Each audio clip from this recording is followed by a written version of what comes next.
daga cikin abubuwan da ya kamata saurayi ya ribata da shi kafin ya yi expire shine maza maza ya aure. Wanda aure yana karawa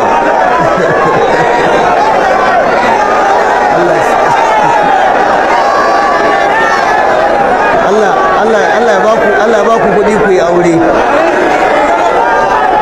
Daga ciyawan da ya kamata saurayi ya ci moriyarsa a lokacinsa shine ya yi ƙoƙari ya yi aure na sunna, kamar yadda yanzu ɗaya daga cikin matasan wannan gari ya yi wannan aure gashi ya zo ya tara mu yau, yana sama da ku yau. Lamarin yanayin da yake ciki ba irin naka bane kai dan Allahu akbar, yana cikin wani nishadi da jin daɗi, ya fi ka nishadi. Da haka a yi ƙoƙari a yi noma, a tara kuɗi, a yi aure, a raya sunna.